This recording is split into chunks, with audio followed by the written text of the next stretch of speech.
61,000 हो गए। 61,492। आपने लिखा नहीं, ये कम लिखा।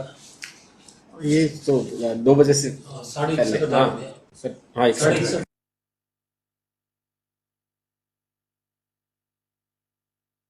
सबसे पहले तो मैं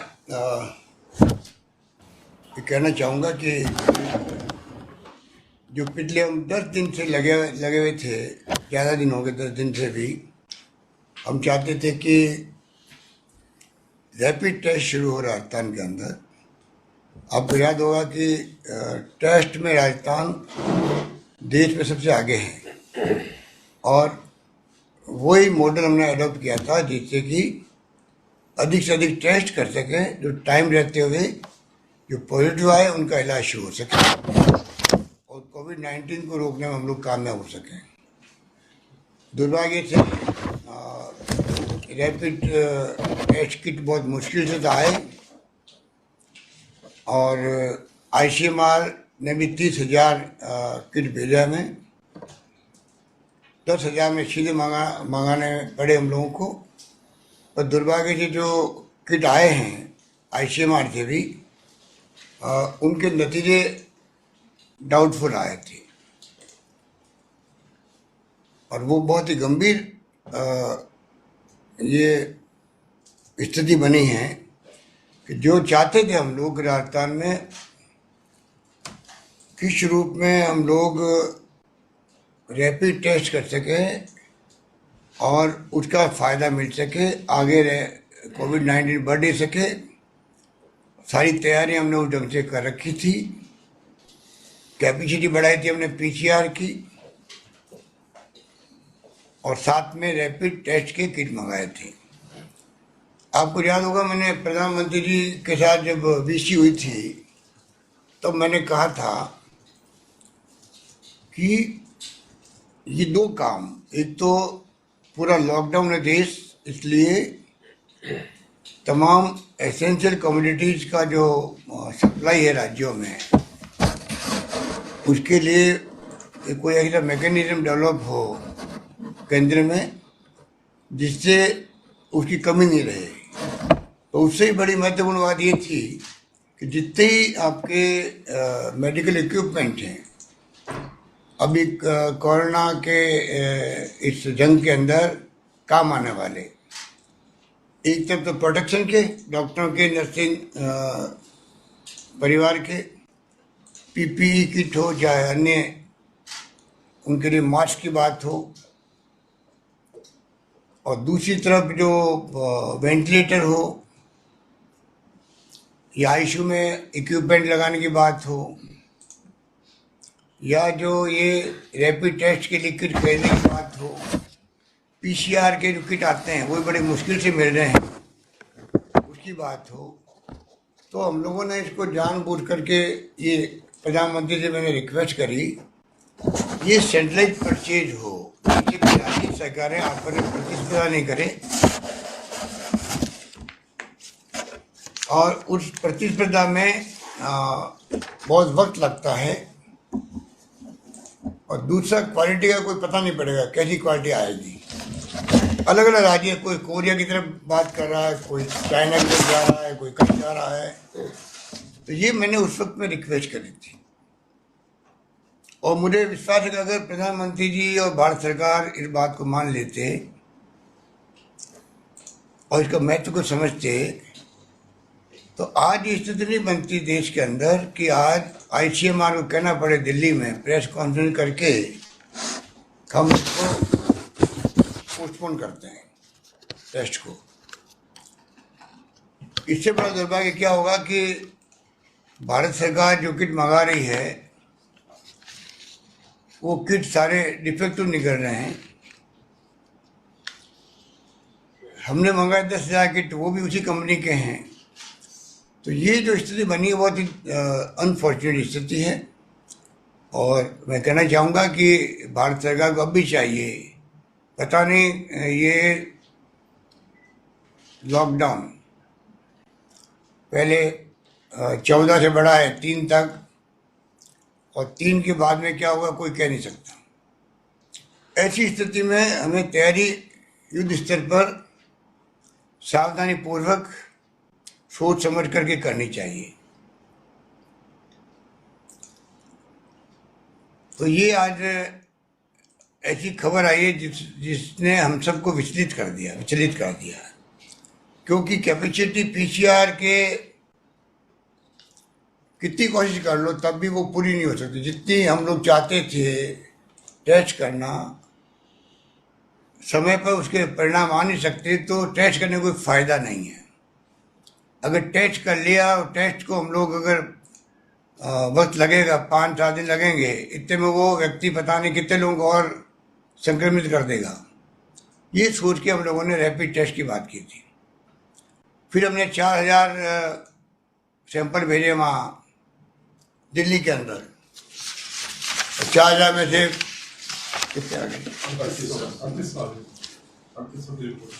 करीब 80 केस जो है वो आए हैं। 3800 की जांच हो चुकी है 4000 में से।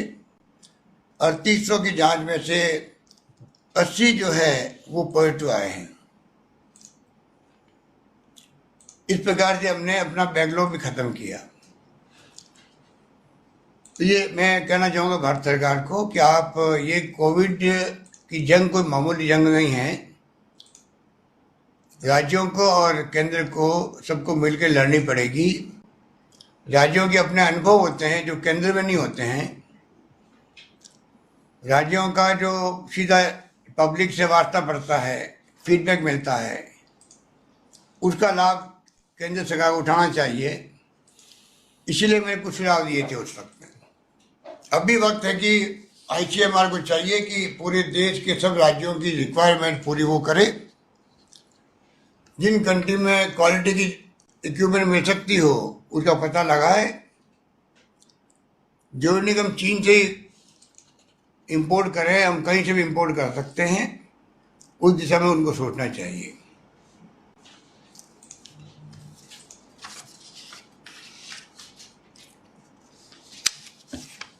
दूसरा जो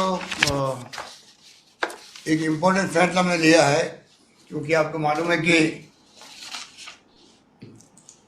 जब कोरोना की लड़ाई चल रही है तो अस्पतालों के अंदर ज़्यादा कोरोना का माहौल बन गया।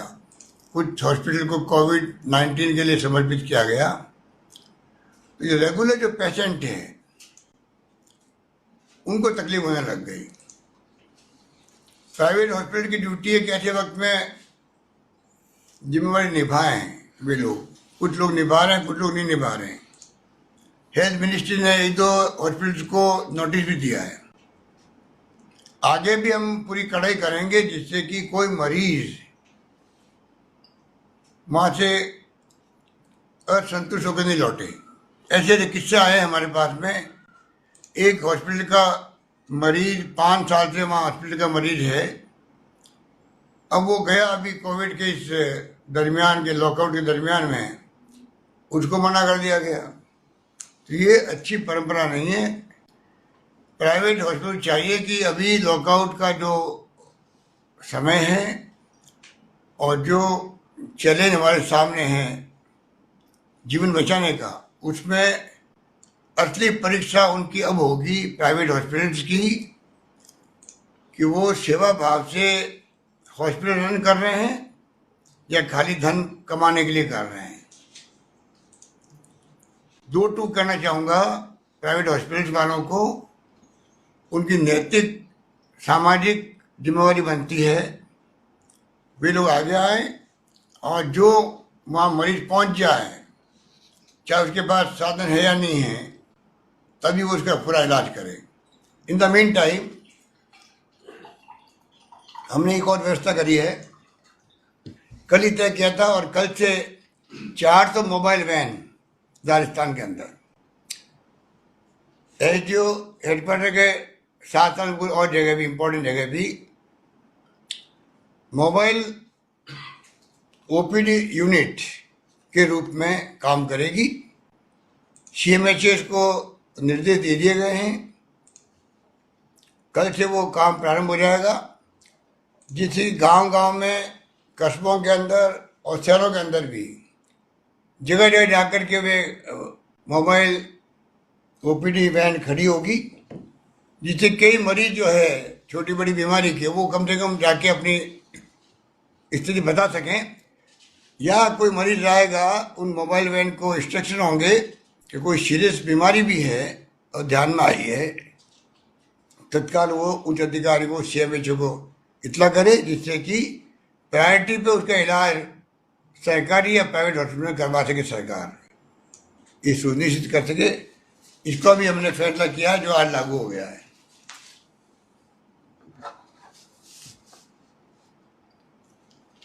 टेस्ट के बारे में इतना कहना चाहूँगा कि जो भारत सरकार को चाहिए कि दूसरे मुल्कों के जो आंकड़े आ रहे हैं उसके मुकाबले में हम कहीं नहीं टिकते हैं पहले से देश के अंदर।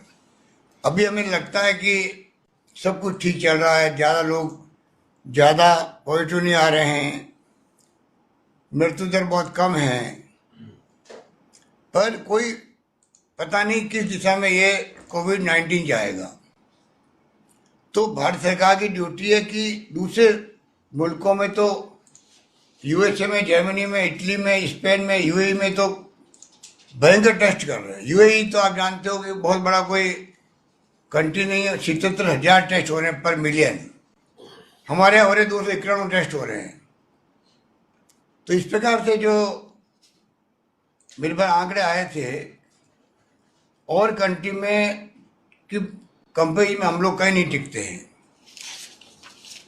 USA में 12,000 के आंकड़े बता रहे हैं, जर्मनी में 21,000, इटली में 22,000, स्पेन में 20,000 पर मिलियन। ये मीडिया की रिपोर्ट थी। तो आप सोच सकते हैं कि ऐसी स्थिति के अंदर किस प्रकार से हम लोग सोच रहे थे कि हम भी रैपिड टेस्ट के माध्यम से आगे बढ़े राजस्थान और मॉडल बने राजस्थान टेस्ट के मामले में, जैसे भीलवाड़ा के मामले में बना था, उसी ढंग से हम चाहते थे कि राजस्थान भी सबसे पहले, आपको मैंने कहा था कि रैपिड टेस्ट करने वाला राज्य राजस्थान है, पर दुर्भाग्य से मैंने आपको स्थिति बताई कि वो स्थिति आज नहीं रही है।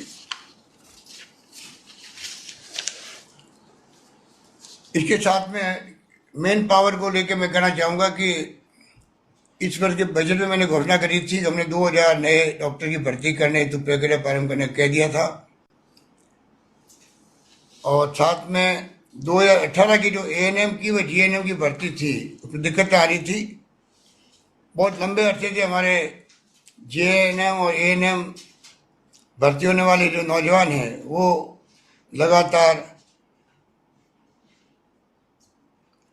मांग भी कर रहे थे और सरकार की इच्छा थी जल्दी इनकी भर्ती शुरू हो जाए। कुछ कोर्ट केसेस हो गए थे, तो सरकार ने फैसला किया कि 3,674 कोर्ट केसेस के कारण रोकते हुए बाकी जो है लगभग 9,000 ANM और GNM की भर्ती उनको अपॉइंटमेंट लेटर देने का स्वास्थ्य मंत्रालय ACS मेडिकल एंड हेल्थ ने निर्देश जारी कर दिए। तो जल्दी वो भर्ती होगी तो हमें इससे कोरोना जंग में लड़ने में आसानी रहेगी और मेन पावर मिल जाएगा।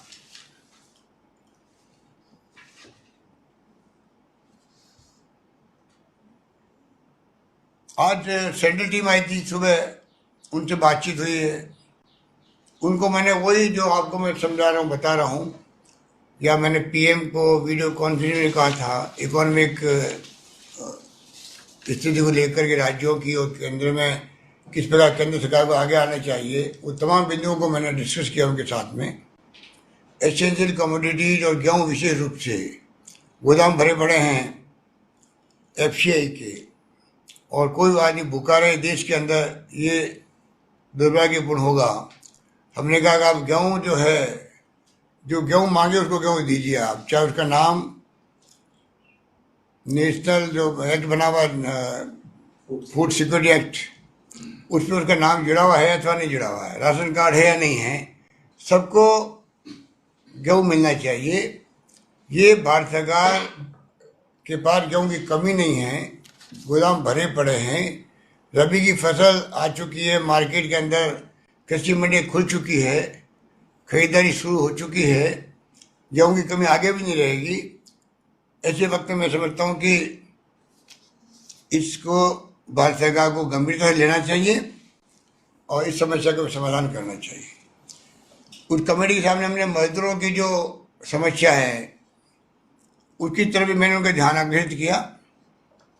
किस प्रकार से शॉर्ट नोटिस में 4 घंटे की नोटिस, रात को 8 बजे अनाउंस हो गया कि 12 बजे लॉकडाउन है।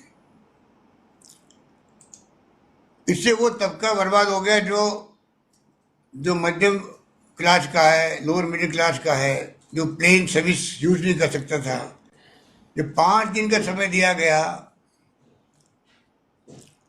प्लेन को, हवाई जहाज से यात्रा कर सकते हैं कोई व्यक्ति, रेलगाड़ी का भी कहा गया, तो क्या कारण था कि लॉकडाउन 4 घंटे की नोटिस में कर दिया गया। तो जो प्लेन और ट्रेन में नहीं जा पाए वो कैसे जाते। आज वो सबसे बड़ी समस्या भारत सरकार के सामने, हमारे सामने जो है वो इसीलिए बनी हुई है। इतना असंतोष उन लोगों में, इतना डिप्रेशन आ रहा है, इतना चिंताग्रस्त है, कोई सोच नहीं सकता। और राजस्थान के बारे में कह चुका हूँ कि राजस्थान प्रवासियों के इतने फोन आए हैं, हर व्यक्ति की मांग यही है कि हमें किसी प्रकार से आप राजस्थान बुलाइए, गांव भिजवाइए हमें। वो हमारे दुख सुख के साथी हैं। अकाल सूखे में हमेशा उन्होंने साथ निभाया राजस्थान के गाँव वालों का। गायों का चारे का प्रबंधन करना हो, पीने के पानी की योजना में पैसा देना हो, रोजगार की बात हो, कभी उन्होंने कमी नहीं छोड़ी। वो राजस्थानी प्रवासी आज सबसे ज़्यादा दुखी है। इस बात की चिंता हम सबको है। हम चाहेंगे कि जैसे मैंने कल आपको कहा कि मैंने रिक्वेस्ट की है गृह मंत्री जी से, उन्होंने आज मुझसे वादा किया था कि मैं कल आपको जवाब दूंगा, अभी तक तो जवाब आया नहीं उनका। पर इसको भी हमने सुबह वाली कमेटी जो आई थी केंद्र सरकार की, उसके सामने में रखा है। आप हमारी भावनाओं को केंद्र में पहुंचा दीजिए। तो मजदूरों की बात हमने करी, कोटा की बात हमने बता दी उनको। कोटा में छूट मिली है भारत सरकार से, हमने मांग करी थी। तो आज करीब करीब सभी राज्य, जिसमें उत्तर प्रदेश, मध्य प्रदेश भी तैयार हो गया है और उत्तराखंड भी अपने लोग ले गए, गुजरात की सरकार तैयार है, अधिकांश सरकार तैयार है। बिहार के मुख्यमंत्री जी, मेरी कल बात हुई थी नीतीश कुमार जी से और ममता बनर्जी से, 2 लोग तैयार नहीं हैं। वो अपनी मजबूरी बता रहे हैं कि हमारे लाखों मजदूर जो है बैठे हुए हैं पूरे देश के अंदर, उनकी अपनी सोच है। पर हमने तो ऑफर कर दिया हमारी तरफ से, जैसा सहयोग आप चाहते हो हम लोग बसों में भेज सकते हैं उनको, और कोई सहयोग आप चाहते हैं हम देने के लिए तैयार हैं। पर जो बच्चे 16 साल से 22 साल की उम्र के हैं, उसकी उम्र कम है। मजदूर तो फिर भी मैच्योर है उम्र के हिसाब से भी, पर बच्चे जो बच्चे ही होते हैं वो किराए के मकान में लेके रहते हैं, वो बच्चे जा नहीं पा रहे हैं। वेस्ट बंगाल के और बिहार के, उनकी अपनी मजबूरियां हैं, वो अलग बात है। परंतु बाकी राज्यों ने स्वीकार किया है कि हम अपने बच्चों को ले आएंगे और ले आने लग गए हैं। धन्यवाद। इस वक्त तक के सभी वाइटल अपडेट को समाहित किए हुए माननीय मुख्यमंत्री जी के संबोधन के लिए मैं धन्यवाद देता हूं। आज जो हमारे बीच में मीडिया के साथी हैं उनमें doctor Yash Goyal the Tribune से है, कपिल भट्ट राष्ट्रीय सहारा से है, श्री हमजा खान इंडियन एक्सप्रेस से है, Yogesh Sharma first India News से है, न्यूज इंडिया से, यादवेंद्र शर्मा राष्ट्रदूत से, मनु शर्मा इंडिया न्यूज से, Dev Ankur India Today News, Murari Gupta Doordarshan, Vatsan ji हैं न्यूज 24 से और जितेंद्र द्विवेदी आकाशवाणी से। मैं सबसे पहले अनुरोध करूंगा सर की अनुमति से डॉक्टर यश गोयल को कि वो अपनी बात रखें।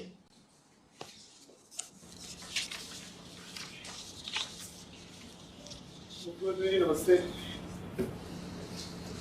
नमस्कार sir, ministry of home affairs ने कल आवाज देगा। मिनिस्ट्री ऑफ होम अफेयर्स ने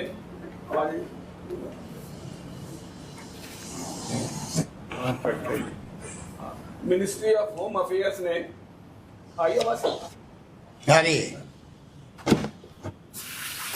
मिनिस्ट्री ऑफ होम अफेयर्स ने 4 राज्यों में जयपुर को भी गिना है कि यहाँ सबसे ज्यादा कोरोना का बहुत बड़ा संकट है, उसके लिए टीम भी आई है, सब कुछ है। और दूसरा ये हुआ है कि रैपिड जो टेस्ट किट थे वो एक तरह से फेल हो गए। इस रैपिड जो टेस्ट किट थे इसके लिए WHO ने भी बहुत क्लियरली लिखा था कि इनकी रिलायबिलिटी नहीं है। USA ने भी इस किट को नहीं माना, उसके बावजूद इंडिया ने इनको मंगाया और इसको करा।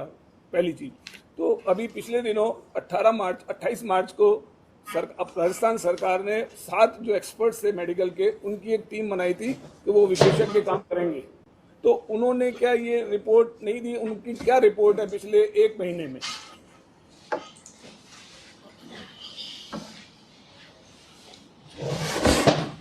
ये केंद्रीय टीम जो आई है उसके हद में बहुत अच्छी चर्चा हुई है। उन्होंने हमारे यहाँ की जो व्यवस्था है उनको बहुत ही अप्रिशिएट किया है। वो चीफ सेक्रेटरी से, एसीएस होम से, एसीएस हेल्थ से मिल चुके थे। मुझसे चर्चा बहुत लंबी हुई और बहुत ही ज़्यादा वो लोग इस बात को लेके प्रशंसा कर रहे थे। मैं समझता हूँ कि जो उन्होंने देखा है 1-1.5 दिन के अंदर, अभी 2 दिन और रहेंगे वो लोग, और जो प्रोटोकॉल निर्धारित किया गया है भारत सरकार द्वारा और सुप्रीम कोर्ट द्वारा जो उस पर मोहर लगाई गई है, राजस्थान सरकार उसी के अंतर्गत सब काम कर रही है।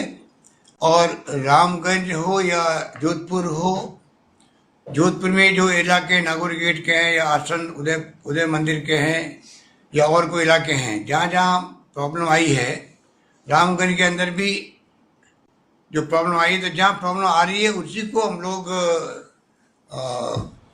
जोन बना करके, जैसे मैंने कहा 48 जगह कर्फ्यू लगे हुए हैं, उस रूप में हम लोग कार्रवाई कर रहे हैं। वही इसको रोक रहे हैं जहाँ पर बीमार ज़्यादा आए, आपस में मिलजुल करके रहने लग गए लंबे समय तक, उसके कारण ये संख्या बढ़ी है। और रैपिड एक्शन टेस्ट जो फेल हुए हैं वो तो मैं आपको कह ही चुका हूँ कि ये जो स्थिति है अनफॉर्चुनेट है। अगर भारत सरकार इसको अगर समय रहते हुए मेरी बात मान जाती तो ये नौबत नहीं आती। भारत सरकार अगर, जो मैंने पीएम को कहा था कि आप इसमें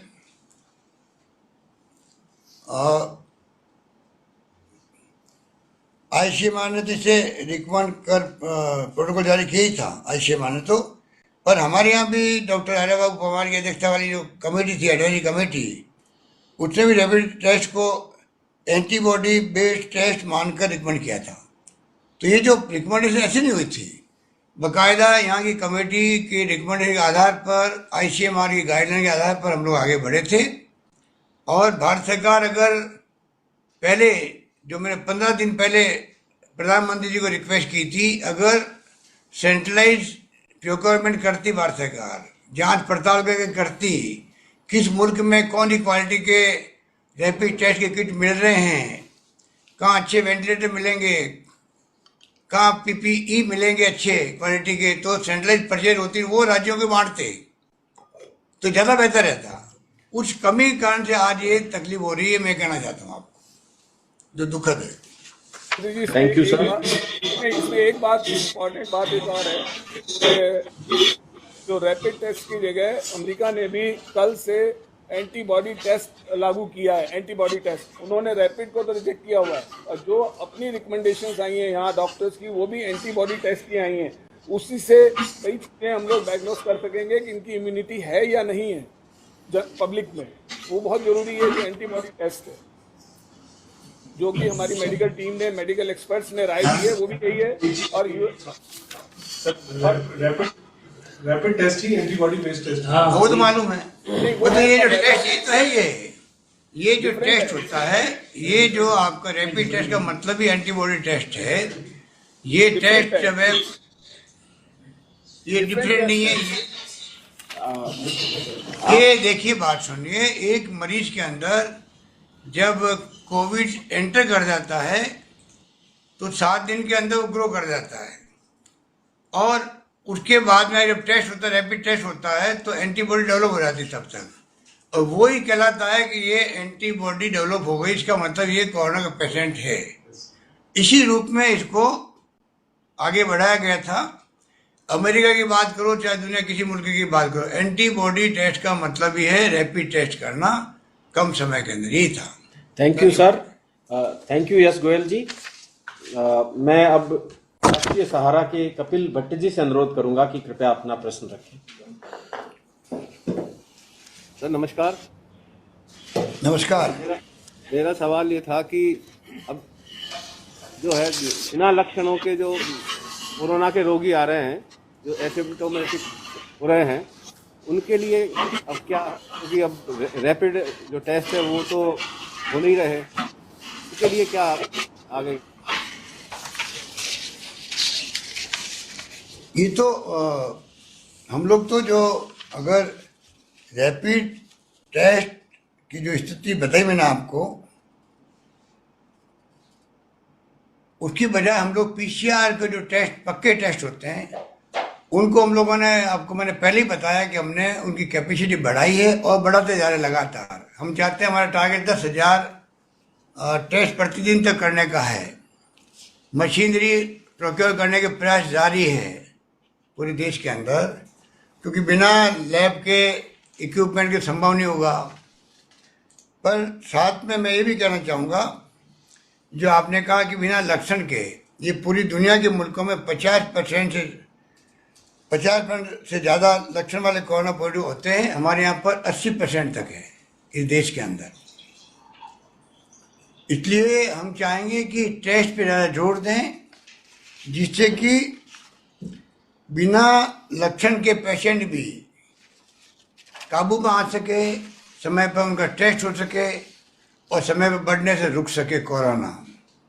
ये बहुत सेंसिटिव बात है, इसलिए भारत सरकार ने या स्टेट गवर्नमेंट ने तय किया है, हमारे यहाँ पर बड़ी संख्या में टेस्ट के माध्यम से हम पता लगाएंगे और रोकने का प्रयास करेंगे इस कोविड-19 को। और ये बहुत महत्वपूर्ण है। वो स्टेज आज तक हमने करीब 57,000 से क्या 61,500, अभी तक आपको जान के खुशी होगी 61,500 टेस्ट हमारे यहाँ हो चुके हैं राजस्थान के अंदर।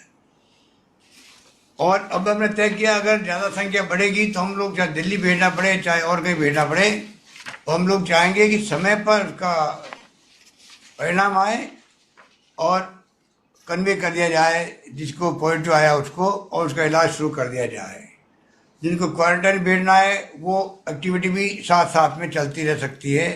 अगर मालूम पड़ जाता है कि फला व्यक्ति को फला मोहल्ले के अंदर कोरोना प्लस आ गया है, पॉजिटिव आ गया है, तो उसके आसपास लोगों को जिनको क्वारंटाइन करना है, जिनके टेस्ट करवाने हैं, सब काम आसानी से हो सकते हैं। यही अप्रोच हमारी रहेगी आगे भी, इसको हम अप्रोच को आगे बढ़ाने वाले हैं। और उसी के अंतर्गत तो मैंने कल भी कहा आपको, जो कॉन्टैक्ट वाले तो ही हैं लोग, उसके अलावा हेल्थ केयर प्रोफेशनल सुपर स्पीडर कहलाते हैं जो लोग होम डिलीवरी करते हैं, चाहे डिलीवरी बॉय हो, दूध वाले हों, सब्जी वाले हों, किराना दुकान वाले हों, इन सब का बड़ी संख्या में हम लोग टेस्ट करना चाहेंगे। पर हम लोग ये अपना अप्रोच जारी रखेंगे आगे भी। इसके लिए हमने भारत सरकार को कहा है कि हमें अधिक से अधिक किट मिलने चाहिए। पीसीआर के अंतर्गत जो किट होता है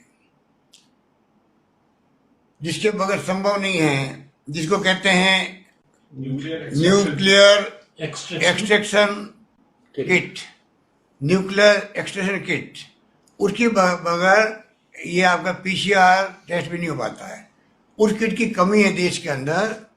हमने आईसीएमआर को रिक्वेस्ट करी है कि वो हमें किट ज़्यादा से ज़्यादा सप्लाई करें।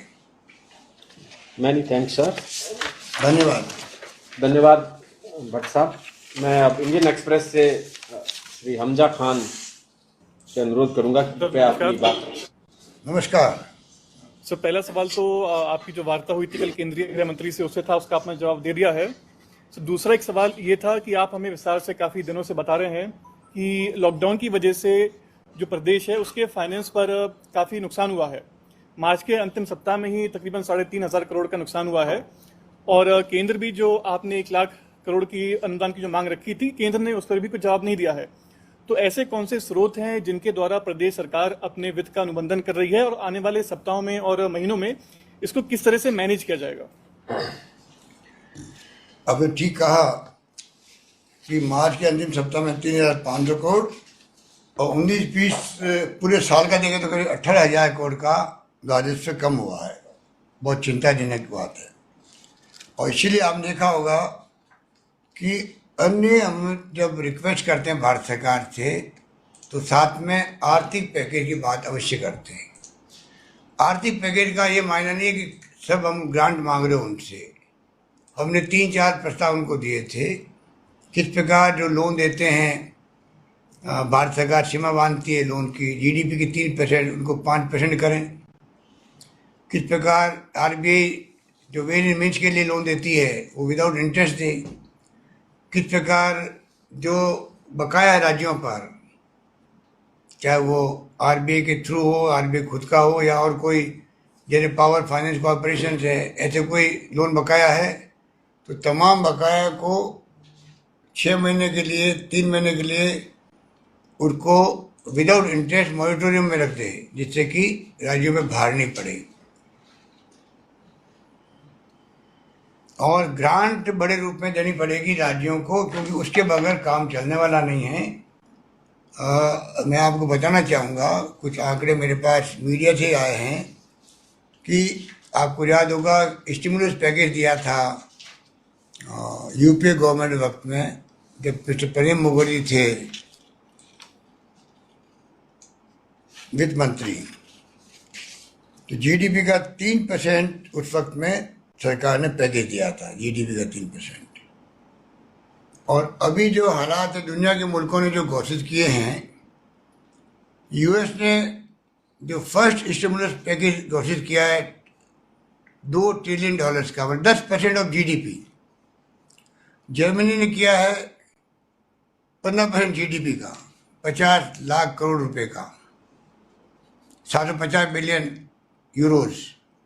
यूके ने किया है 470 बिलियन पाउंड स्टर्लिंग का, मतलब 15% जीडीपी का, 45 लाख करोड़ इंडियन रुपीस के अंदर। और जापान ने भी 989 बिलियन यूएस डॉलर का किया है, और फ्रांस ने 15% जीडीपी का किया है।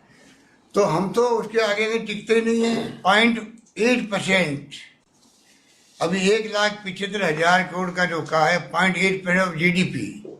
आप सोचिएगा, बिना केंद्र सरकार के सहयोग से क्या लॉकडाउन का बड़ा निर्णय करना बड़ा आसान काम है, और खोलना बड़ा मुश्किल काम होगा। खोलना ही मुश्किल होगा, 6 महीने लगेंगे इंडस्ट्री को वापस चालू होने के लिए। 6 महीने, 4 महीने, 3 महीने, 2 महीने, जैसा बिजनेस होगा, छोटा बड़ा। एमएसएमई का होगा तो कम टाइम लगेगा, बड़ा होगा तो ज़्यादा टाइम लगेगा। आप सोच सकते हैं किस रूप में भारत सरकार को राज्यों के साथ मिलकर के ये संघीय ढांचा देश के अंदर केंद्र राज्य मिलके ही संविधान के अंतर्गत सब फैसले करते हैं और करने चाहिए। तो बिना आप अगर राज्यों की सलाह लिए हुए फैसले करेंगे तो कई बार तकलीफ आएगी, जैसे तकलीफ आ रही है अभी हमें। 4 घंटे पहले रात को 8 बजे 12 बजे लॉकडाउन।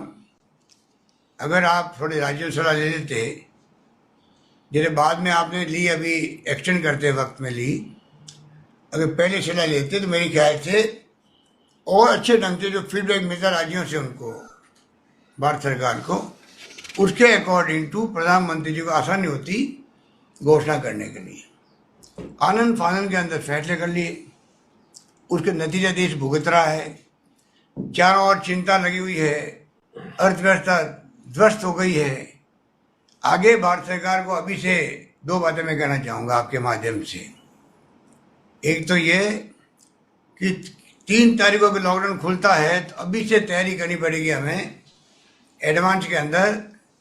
क्या क्या कदम भारत सरकार उठाए, क्या कदम स्टेट गवर्नमेंट उठाए, चाहे फाइनेंस के हों, चाहे अन्य तरह के सुविधाओं के हों, छूट देने के हों, लोन देने के हों, जो भी करने हों, पहले आपको बताना पड़ेगा, अभी से तैयारी करनी पड़ेगी। वरना फिर हम 1 तारीख को कहेंगे हम इसको और बढ़ा सकते हैं। उसकी बजाय मैं चाहूँगा अभी से विचार विमर्श शुरू हो जाए। और प्रधानमंत्री जी खुद ने कमेटी बनवाई थी, 2 कमेटी बनवाई थी। उसमें एक कमेटी आर्थिक रूप से स्थिति कैसे वापस मजबूत, तो उस पर भी है।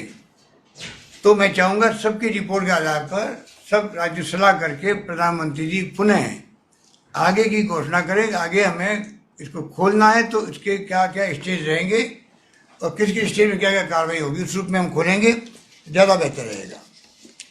और जहाँ तक मैंने आपको उदाहरण दिए कुछ देशों के, अगर हिंदुस्तान के अंदर भी ये एक्स्ट्रा ऑर्डिनरी सिचुएशंस है, दुनिया का सबसे बड़ा मुल्क है, 135 करोड़ की आबादी हो गई इस देश की, अलग तरह की समस्याएं हैं।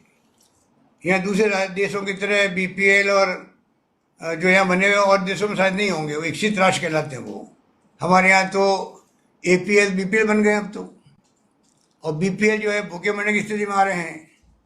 ऐसे हालातों में आपको सबको सोच समझ के कदम उठाने पड़ेंगे और भारत सरकार को आर्थिक रूप से बड़े पैकेज देने की घोषणा करनी पड़ेगी, सरकारों को भी, इंडस्ट्री को भी, ट्रेडर्स को भी, सबको भी, तब जाके गाड़ी पटरी पर आएगी।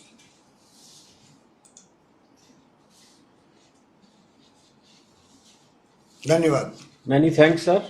हमजा खान जी, बहुत बहुत शुक्रिया आपका।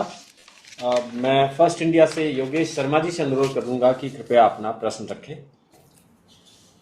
नमस्कार सर। नमस्कार।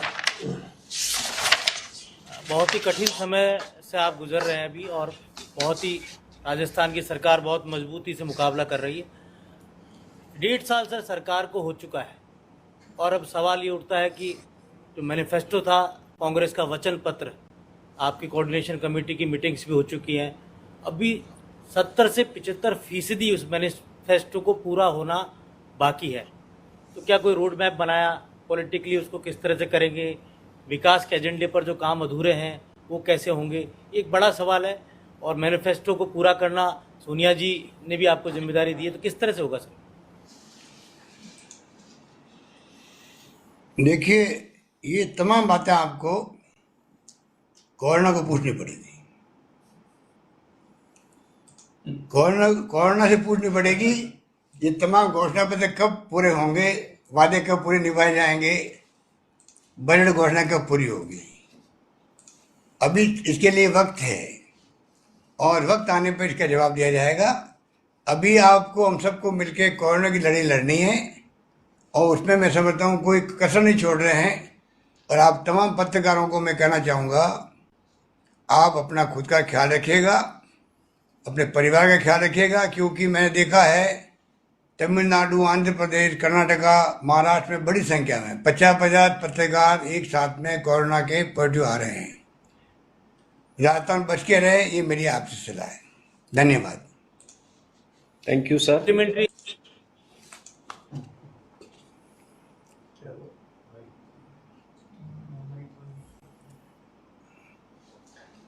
आपका माइक ऑन कर लीजिए। इस मुहिम को लेकर, हाँ जी मोहन, आवाज नहीं है आपकी, आवाज नहीं। कोई भूखा नहीं सो, एक बड़ी मुहिम आपने चला रखी है। राजस्थान के आप पहले मुख्यमंत्री जिन्होंने इस तरह की मुहिम चलाई है, तो क्या सर इसको रोजाना चेक किया जा रहा है कि वाकई में कोई भूखा नहीं सो रहा राजस्थान में? आपके हेल्पलाइन नंबर पर फोन उठ रहे हैं, उनके ऊपर कार्रवाई हो रही है, किस तरह से सर चेक हो रहा है? ये पूरी मॉनिटरिंग किस तरह से हो रही है? देखिए, हमारे स्वास्थ्य मंत्री जी मॉनिटरिंग कर रहे हैं, मैं खुद कर रहा हूँ। मैंने कोई 400-500 फ़ोन किए होंगे राजस्थान के अंदर, पूछ रहे हैं अधिकारियों के साथ में, जनप्रतिनिधियों को, आम लोगों को। मुझे खुशी इस बात को कहते हुए कि बाय एंड लार्ज सभी लोग संतुष्ट हैं, चाहे वो किसी पार्टी का कार्यकर्ता हो, कोई व्यक्ति हो। और ये सबसे बड़ी उपलब्धि राजस्थान की है कि राजस्थान में आज जो हमने कहा था कोई भूखा नहीं सोना चाहिए, उसी रूप में सब लोगों ने सहयोग किया है। भामा साहब ने भी, सोशल वर्कर्स ने भी, जिला परिषद के माध्यम से सरकार ने जो बड़ी घोषणा की थी, मैं आपको कई बार कह चुका हूँ, वो आपके पास लिखी हुई होगी, कोई कमी नहीं रखी है। सभी लोग कंफर्टेबल है और कोई तकलीफ नहीं आ रही है। इक्का दुक्का तो शिकायत आती है तो हमारे कॉल सेंटर है, शिकायत आती है तो हम उनको ठीक कर देते हैं। धन्यवाद। Thank you sir. Yogesh ji, thank you very much. मैं अब न्यूज इंडिया से नीरज शर्मा जी से अनुरोध करता हूं कि कृपया अपना बिंदु रखें। सर नमस्कार। नमस्कार। सर, आज आपने जोधपुर के पूर्व पार्षदों से और वर्तमान पार्षदों से फीडबैक लिया है क्या आप वहाँ नागौरी गेट और उदय मंदिर जो थाना क्षेत्र हैं उनके लिए कोई विशेष निर्देश देंगे? क्योंकि लोग जो हैं अभी भी बाहर निकल रहे हैं, लॉकडाउन का पूरी तरह पालन नहीं कर रहे हैं। आज पुलिस कर्मियों पर पत्थर भी बरसाए गए, इस तरह की स्थिति बनी है। देखिए, मैं कहना चाहूँगा आपको कि जोधपुर के अलावा भी फीडबैक कई जगह मैंने लिए हैं। जैसा मैंने अभी कहा कि सब लोग संतुष्ट हैं बाय एंड लार्ज सब व्यवस्थाओं से। और ये कर्फ्यू वाली जो पॉलिसी है जो भीलवाड़ा में अपनाई गई थी, वो आधार है सब जगह का। अब उसमें कई बार शिकायत आती है कि कहीं कर्फ्यू में लोग निकल जाते हैं या पालन नहीं कर रहे हैं। तो मैंने कल ही डीजी पुलिस को निर्देश दिए हैं, पूरे राजस्थान में सख्ती से आप इसको पालन करवाएं। जहाँ कर्फ्यू लग जाता है उसको कोई कॉम्प्रोमाइज़ नहीं करें, इसके अंदर कोई लिहाज नहीं हो। क्योंकि ये तो जिनके जो तकलीफ पा रहे हैं कर्फ्यू के अंदर, उनकी जीवन रक्षा के लिए किया जा रहा है। तो जिनकी ज़िंदगी बचाने के लिए कर्फ्यू लगाया गया है, उनको खुद को आगे आगे सेव करना चाहिए। घरों में बंद रहने में क्या तकलीफ होती है सब समझ सकते हैं। और पूरा मुल्क घरों में बंद है, क्वारंटाइन में है एक प्रकार से। ऑफिशियली नहीं है तो समझ लीजिए कि इम्पोज्ड है, क्योंकि लॉकडाउन कर दिया गया है देश को और प्रदेश को। इसलिए उनको पूरा सेव करना चाहिए। और जोधपुर के लिए मैंने ये कहा है कि आप बिल्कुल ही स्ट्रिक्टनेस रखें वहाँ पर जहाँ कर्फ्यू लगे हुए वहाँ पर, और उसी रूप में कार्रवाई कर रहे हैं। कुछ घटनाएं जो आई है सामने, जो आपने इशारा किया, जो पत्थरबाजी हो, चाहे वो मिसबिहेव करने की बात हो, वो तमाम लोगों में कहना चाहूँगा कि जब आपकी ज़िंदगी बचाने के लिए ये लोग अपनी जान की रिस्क पर काम कर रहे हैं, सेवा कर रहे हैं, चाहे हमारे मेडिकल के डॉक्टर्स हो या मेडिकल के फेटर्निटी के लोग हों, उनका कोई मुकाबला नहीं। उनको जितना हमारे पास शब्द नहीं, किन शब्दों में हम लोग मेडिकल परिवार के डॉक्टर्स हो, नर्सेज हों, टेक्नीशियन हो, जो भी हैं, रात दिन एक कर रहे हैं। और 2-2.5 महीने होने आए हैं। पुलिस प्रशासन, पुलिस के कांस्टेबल तक लगे हुए, सड़कों पर लगे हुए हैं, उनके भी परिवार हैं। सरकारी कर्मचारी सब लगे हुए हैं जिनको ड्यूटी दी गई है कोरोना से जंग के लड़ाई लड़ने की। तो क्या हमारे जो आम लोग हैं जिनकी रक्षा के लिए उतरे मैदान में, क्या वो थोड़ा अनुशासन नहीं रख सकते? क्या पूरी तरह अनुशासन का पालन करना चाहिए उनको।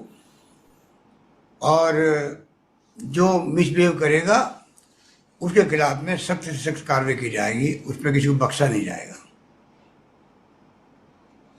थैंक यू सर, धन्यवाद नीरज जी। मैं राष्ट्रदूत से यादवेंद्र शर्मा जी से अनुरोध करता हूं कि कृपया अपना सवाल रखें। नमस्ते सर। नमस्कार भैया। सर, मेरा सवाल 2 पहलू में है। एक तो पहले टेस्टिंग को लेके, आपने जैसे बताया कि अभी न्यूक्लियर टेस्ट की किट्स की कमी है। तो पहले तो ये जानना चाहता था कि कितने हॉटस्पॉट्स हैं राजस्थान में और वहाँ पे कितनी टेस्टिंग की जाएगी, और अब जैसे कि अब न्यूक्लियर टेस्ट किट्स की कमी है तो ये कैसे प्रोक्योर होंगे, ये भी क्या सेंट्रलाइज सिस्टम से आए जाएंगे। और दूसरा सवाल है कि अभी संडे से मॉडिफाइड लॉकडाउन शुरू हो गया है, तो इसके अभी तक कितने लेबरर्स को एब्जॉर्ब कर लिया गया है इनटू एम्प्लॉयमेंट, कितनों को करा जाएगा थ्रू अदर स्कीम्स जहाँ पे सरकारी निर्माण के थ्रू काम दिया जाएगा, और कितनों को वापस बाहर भेजने की अनुमति दी जाएगी। और MSMEs के लिए और बड़े उद्योगों के लिए आपने क्या फीडबैक दिया है सरकार को कि क्या अभी हमको इसके लिए सहायता देनी चाहिए? देखिए, अभी 19 जिले हैं जहाँ करीब 45 इलाकों में कर्फ्यू लगा हुआ है। 2-4 संख्या बढ़ती घटती रहती है। 93 थाने उसके अंदर आते हैं। ये हॉटस्पॉट है हमारे। और दूसरा जो आपने क्वेश्चन किया है उसमें अभी जल्दबाजी है, क्योंकि कल तो ये कोई प्रतिस्पर्धा तो है नहीं। जो जैसे वो उनको खुद को जो स्थिति खुद की होगी उस ढंग से वो खुद आगे आएंगे। हमारी तरफ से कोई कंपल्सरी नहीं कि आप सब दुकानें खोल दो या आप दुकान इंडस्ट्री चालू कर दो।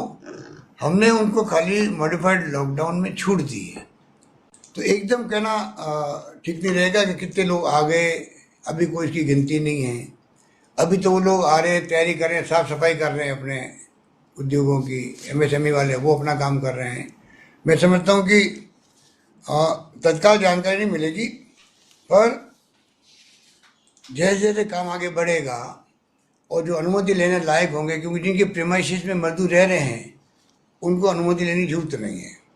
और जो इंडस्ट्री वाले मजदूरों को बाहर से लाना चाहेंगे, पास बनवाना चाहेंगे, अनुमति लेंगे उद्योग विभाग की, तब मालूम पड़ेगा कितने मजदूर और आ रहे हैं।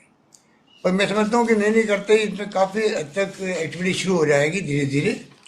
और मैं उम्मीद करता हूँ कि राजस्थान में हम चाहेंगे कि लॉकडाउन जब समाप्त हो उसके बाद में सारी एक्टिविटीज़ बहुत ही ऑर्गेनाइज वे से हम चाहेंगे चालू हो। सरकार उनकी तकलीफों के उनके साथ खड़ी मिलेगी उनको हर कदम पर। अपने स्तर पर भी भारत सरकार से जो सहयोग की वो अपेक्षा करते हैं उनके लिए भी हम बात करेंगे।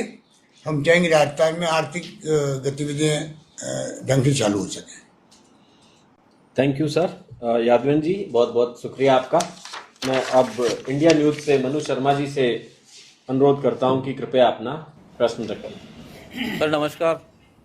नमस्कार सर, मॉडिफाइड लॉकडाउन को लेकर के सवाल था। आपने सबसे पहले लागू किया, लेकिन अब जब मॉडिफाइड लॉकडाउन लागू हुआ है तो लोगों के मन में एक शंका है कि कहीं मेहनत खराब ना चली जाए, क्योंकि लगभग 36 घंटे हो गए हैं तो देखने में आ रहा है कि लोग सख्ती से पालना नहीं कर रहे हैं इसकी, जो पहले नियमों की पालना कर रहे थे। तो क्या फीडबैक निकल करके सामने है आपके पास में, और कोई डायरेक्शंस और जारी करने वाले हैं इसके बाद? देखिए, सरकार जो है इसको चाहेगी कि लॉकडाउन, मॉडिफाइड लॉकडाउन को इसी रूप में, पहले मैंने कल ही आपको कहा है, मॉडिफाइड लॉकडाउन का मतलब ये नहीं 20 तारीख के बाद में आप सब घरों के बाहर आ जाएं। आपको पहले की तरह बिहेव करना है जो पहले कर रहे थे। ग्रामीण क्षेत्रों में छूट दी गई है और शहरी क्षेत्रों में जहाँ मजदूर फैक्ट्री के अंदर काम कर रहे हैं या रह रहे हैं उनको छूट दी गई है। और बाय एंड लार्ज मैंने देखा है कि लोग जो है उसको उस रूप में लोग अपना बिहेव कर रहे हैं। और जैसा आपने ध्यान दिलाया, कुछ जगहों पर हो सकता है कि बिना मास्क के बाहर आ गए हों लोग, तो हम लोगों ने भी बहुत कड़ी व्यवस्था कर रखी है। हम कार्रवाई करने में मैं समझता हूँ कि कोई, मैंने पहले भी कहा आपको कि इसमें सख्ती बरती जाएगी, कोई लिहाज काम नहीं आएगी। अगर भीलवाड़ा में लिहाज होती तो आप सोचो कि आज भीलवाड़ा मॉडल नहीं बनता। तो आज हर पूरे जिलों को सोचना पड़ेगा, लोगों को, रहने वालों को, कि भीलवाड़ा में अगर रूथलेसली काम हुआ तब जाके भीलवाड़ा मॉडल कहलाया है और लोग बच गए। आज वहाँ पर सभी नेगेटिव आ गए हैं, मतलब भीलवाड़ा आज एक प्रकार से मुक्त हो गया। कोरोना पेशेंट, एक आधा पेशेंट बाहर से आ जाता तो अलग बात है, अभी बाहर से एक पेशेंट और आ गया था वहाँ पर, वो अलग बात है। वरना भीलवाड़ा में जो ओरिजिनली 27% की स्थिति बनी थी वो समाप्त हो गई। हम चाहते राजस्थान की कल्पना आपके हमारे दिल में ही है और प्रदेशवासियों के दिलों में ही होना चाहिए, राजस्थान भी कोरोना मुक्त कैसे बने। वो अगर बनाना है तो हमें खुद को अनुशासन रहना पड़ेगा और उसके पालन करवाना हमारी जिम्मेदारी है। इसलिए चाहे अरेस्ट करना हो तो आज अभी तक आप देख लीजिए कई लोग अरेस्ट भी हुए हैं। कुल राज्य में कुल अरेस्ट भी 7,738 लोग अरेस्ट हुए अभी तक। व्हीकल के चालान हुए हैं 1,73,000 व्हीकल के चालान हुए हैं और 94,000 व्हीकल जब्त हुए हैं और 2,59,00,000 रुपए का जुर्माना हुआ है और 1,652 लोगों को गिरफ्तार किया गया है निषेधाज्ञा के उल्लंघन पर। कुछ लोग सोशल मीडिया में भी हरकतें करते रहते हैं, वो भी 144 लोग अरेस्ट हुए हैं और 146 FIR लॉन्च हुई है। तो हम इस मामले में चाहेंगे कि जो हालात बने हैं देश के अंदर उसमें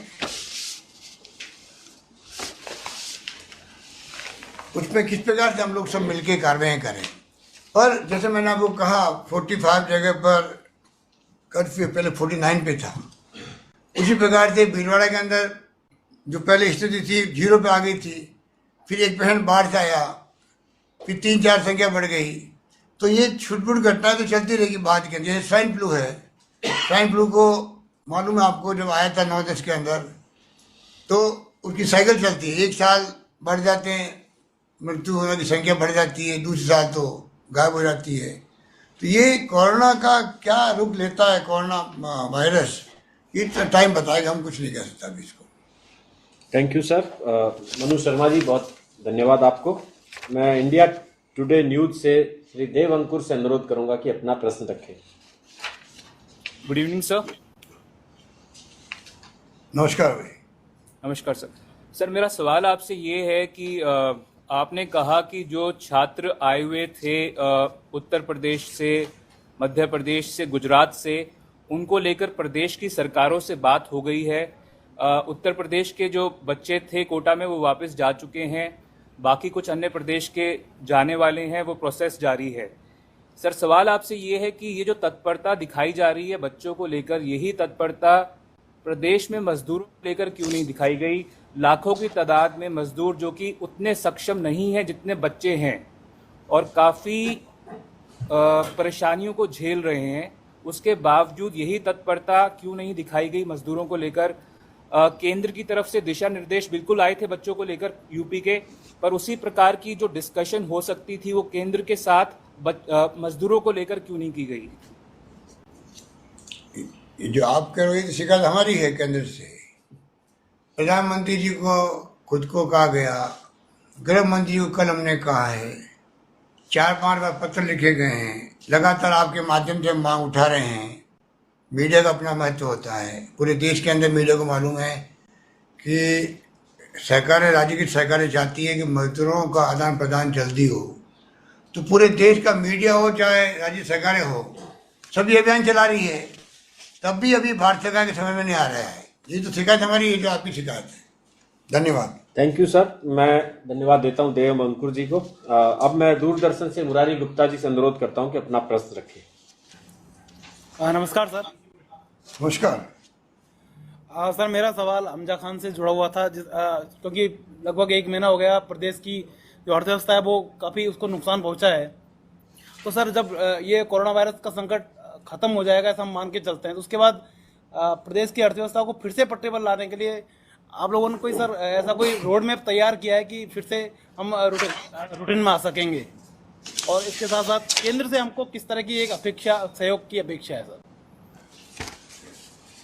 देखिए, मैंने आज सुबह कमेटी में जो आई थी केंद्रीय कमेटी, उसको भी मैंने कहा है कि आपको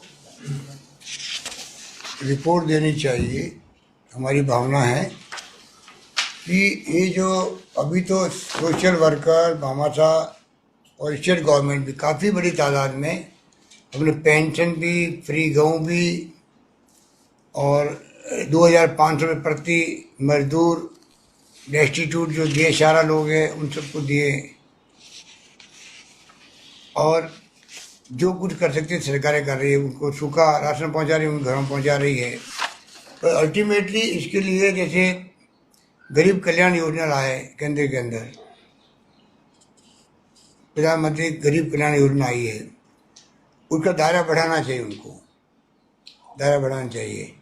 और जो राज्यों के फीडबैक मिलता है उनको, क्योंकि हर राज्य की स्थिति अलग तरह की होती है। दक्षिण के राज्यों के अलग है, नॉर्थ ईस्ट के अलग है, उत्तर के अलग है, पूर्व के अलग है। उनके हिसाब से उनको गरीब जो कोर्स बना है प्रधानमंत्री गरीब कल्याण कोर्स, मैं समझता हूँ उसके हिसाब से उनको छूट देनी चाहिए। वहाँ के लोगों को किस प्रकार, आपको जहाँ ज़्यादा मजदूर है, जहाँ ज़्यादा कारीगर है, जहाँ ज़्यादा लोग रहते हैं और ढंग के हैं, उस ढंग से आपको ऐसी योजना बनानी चाहिए तब जाके आप लंबे समय तक, कम से कम 4-6 महीने तक तो उनको आसान नहीं रहे, जब तक कि वो काम पे लग जाए, महीने 2 महीने के अंदर उनको मजदूरी मिलने लग जाए, तब तक सरकार को इमदाद करनी चाहिए। धन्यवाद। Thank you sir. Murari ji, बहुत शुक्रिया आपका। मैं न्यूज़ 24 से श्री वत्सन जी से अनुरोध करूंगा अपनी बात रखें। सर नमस्कार। नमस्कार सर, भारत सरकार और आपके निवेदन या कहें निर्देशों के बाद ईमानदारी से लॉकडाउन का पालन कर रहे हैं और घर में भी आज बैठे हैं सर, लेकिन इस दौरान कालाबाजारी सबसे ज्यादा बढ़ी है। एक भी दुकान, शायद आपके पास भी शायद एक ऐसी कोई दुकान की सूची नहीं होगी जो कि बराबर दाम पे लोगों को उसकी जरूरत की चीजें दे रहे हो। आटा, दाल, चावल की बात है जो मध्यम वर्ग के लिए खरीदने जाना पड़ता है सर। तो क्या आपके, क्योंकि आपने टोल फ्री नंबर भी दिया है, उन लोगों को हिदायत भी दी है, कई बार बोला कि ऐसा मत करिए, नैतिकता का पालन करिए, लेकिन शायद एक भी दुकान की सूची आपके पास भी नहीं होगी।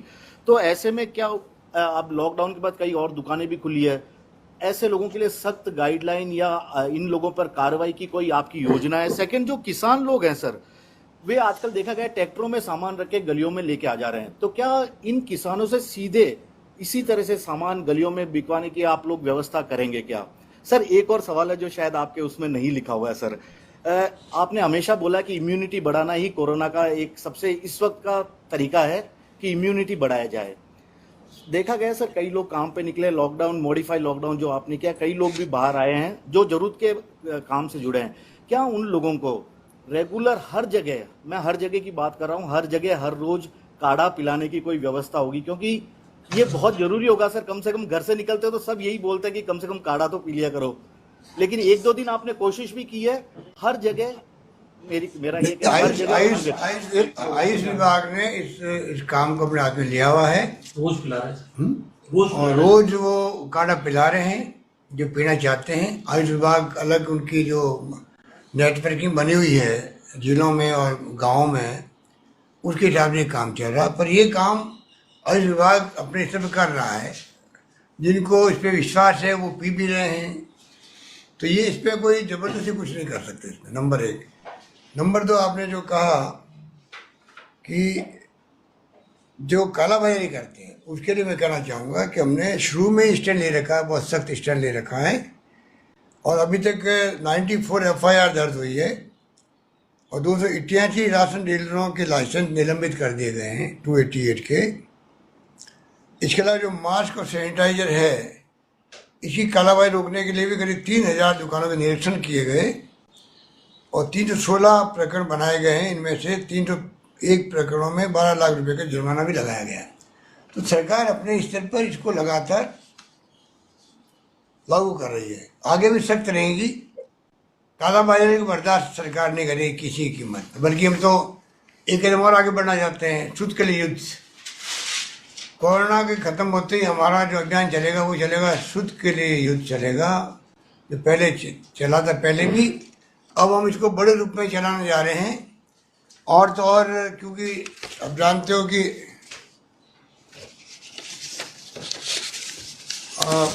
ये जो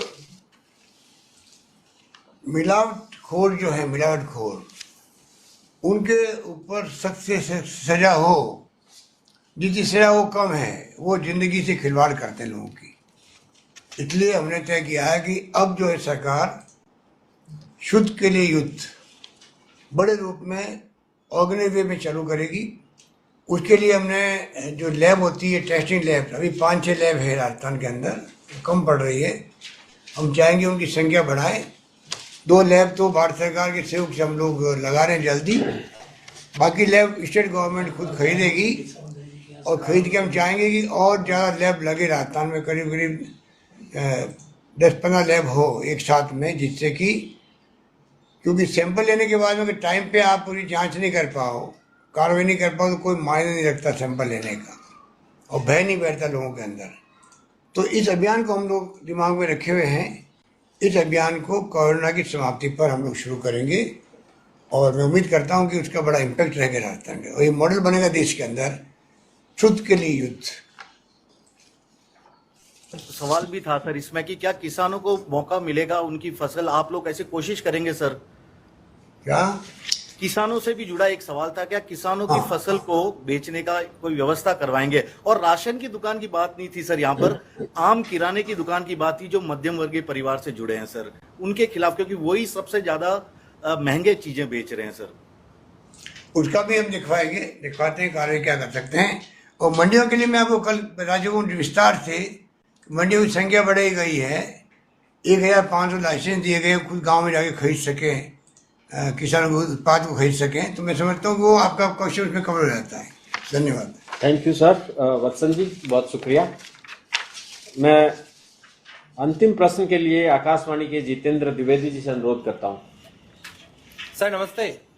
नमस्कार भैया। सर मैं जो प्रश्न पूछना चाह रहा था उसका यश गोयल जी ने कमेटी से संबंधित था जो सेंटर की आई है, लेकिन मेरे जहन में एक प्रश्न और था। सर जो स्थिति अभी आ रही है, जो आंकड़े आ रहे हैं, रोजाना पॉजिटिव जो लोग आ रहे हैं, हमारे स्टेट का जो स्टेटस है वो क्या है? क्या हम जो थर्ड स्टेज जिससे डर रहे थे कि कम्युनिटी स्प्रेड ना हो जाए, क्या हम थर्ड स्टेज में पहुंच चुके हैं क्या सर? एक तो ये सर, और दूसरा सर कई जगह से कई जो जिले हैं उनमें अच्छा काम हो रहा है, लेकिन कई जिलों से शिकायत भी आ रही है कि जो पॉजिटिव पेशेंट्स जा रहे हैं उनको हॉस्पिटल में ट्रीटमेंट के लिए भर्ती कराया जा रहा है या उनको क्वारंटीन किया जा रहा है या आइसोलेटेड किया जा रहा है सर, तो उनको जो बेसिक फैसिलिटी है पानी की, खाने की, वो तक नहीं मिल पा रही सर। ऐसी कई जगह से शिकायत आती है। कुछ जिलों में अच्छा काम है।